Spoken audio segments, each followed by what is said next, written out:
আসসালামু আলাইকুম। আজকে ছোলা ভুনার রেসিপি, তবে একটু ভিন্নভাবে করে দেখাবো। আজকের করা এই ছোলা ভুনা দিয়ে আপনারা মুড়ি মেখে তো খেতেই পারবেন, তাছাড়া রুটি বা পরোটা দিয়েও এটা খেতে কোনো অংশেই খারাপ লাগবে না। যারা রান্নায় একটু ভিন্নতা খুঁজে বেড়ান তারা অবশ্যই আজকের এই রেসিপিটা ট্রাই করতে ভুলবেন না।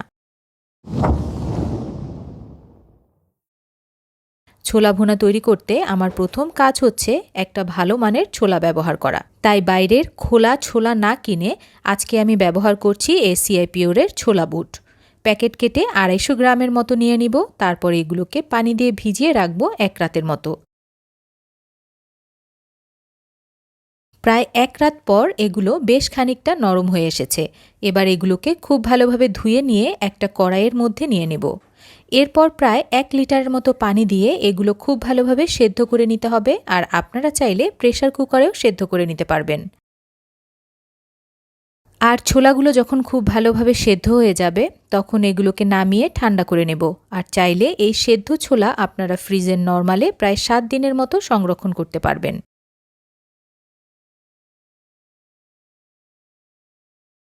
আজকের ছোলা রান্না করার জন্য আমি এখানে প্রায় ৬৫০ গ্রামের মতো মুরগির মাংস নিয়েছি এবং এগুলো খুব ছোট ছোট করে টুকরা করে কেটে নেওয়া। প্রথমে এর মধ্যে হাফ চা চামচের মতো হলুদের গুঁড়া এবং হাফ চা চামচের মতো মরিচের গুঁড়া, সেই সাথে পরিমাণ মতো লবণ দিয়ে খুব ভালোভাবে মাখিয়ে প্রায় ১০ মিনিটের মতো রেখে দিব।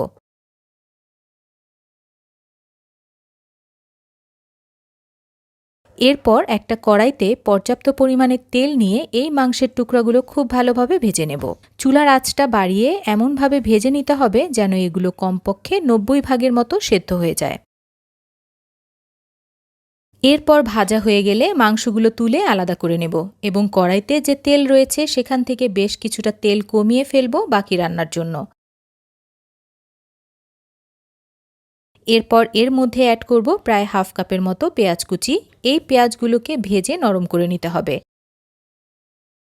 আর পেঁয়াজ ভাজার সময় এর মধ্যে ২টার মতো তেজপাতা, ৩ টুকরার মতো দারচিনি এবং ৫-৬টার মতো এলাচ, সেই সাথে প্রায় ৩টার মতো লবঙ্গ অ্যাড করব।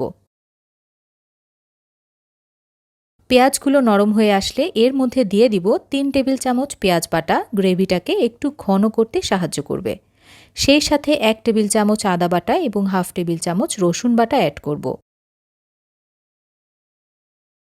হাফ চা চামচ মরিচের গুঁড়া, হাফ চা চামচ জিরার গুঁড়া এবং ১ চা চামচ ধনিয়ার গুঁড়া অ্যাড করতে হবে।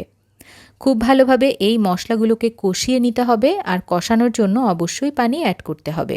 এখানে আমি এই মশলাতে কোনো হলুদ ব্যবহার করছি না, কারণ মাংসগুলোতে আমি হলুদ মাখিয়ে ভেজে নিয়েছি।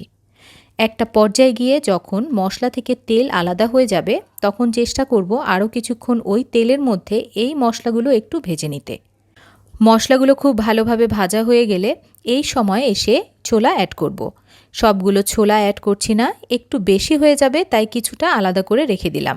এইবার এসে এর মধ্যে ছোলাগুলোর জন্য পরিমাণ মতো লবণ অ্যাড করতে হবে। খুব ভালোভাবে একটু মিশিয়ে নিয়ে তারপর এর মধ্যে অ্যাড করব ভেজে রাখা মাংসের টুকরাগুলো।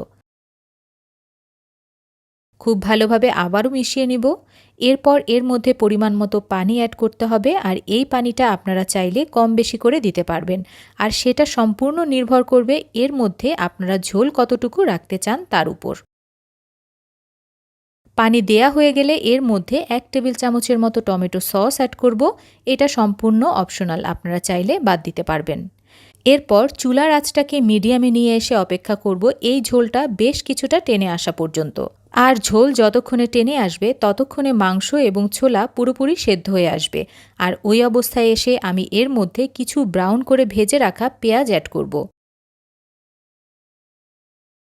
সেই সাথে হাফ চা চামচ টালা জিরার গুঁড়া এবং হাফ চা চামচ গরম মশলার গুঁড়া অ্যাড করতে হবে। খুব ভালোভাবে মিশিয়ে এরপর অপেক্ষা করব এই ঝোলটা আরও কিছুটা টেনে আসা পর্যন্ত। আর ঝোলটা টেনে আসলে এটাকে ঢেকে চুলার আঁচ একদম কমিয়ে রেখে দিব, যেন তেলগুলো খুব ভালোভাবে আলাদা হয়ে যেতে পারে। ব্যাস তৈরি হয়ে গেল আমার আজকের স্পেশাল ছোলা ভুনা, যেটা দিয়ে মুড়ি মাখা খেতে আর অতিরিক্ত কোনো কিছুর ব্যবহার করার প্রয়োজন পড়বে না। আর সেই সাথে আপনারা চাইলে এটা নান রুটি অথবা পরোটা অথবা নরমাল রুটি দিয়ে খেতে পারবেন, দারুণ লাগবে। আশা করি বাড়িতে তৈরি করে দেখবেন এবং আমাকে ফিডব্যাক দিতে ভুলবেন না। আজকের মতো বিদায় নিচ্ছি। ভালো থাকবেন। ধন্যবাদ।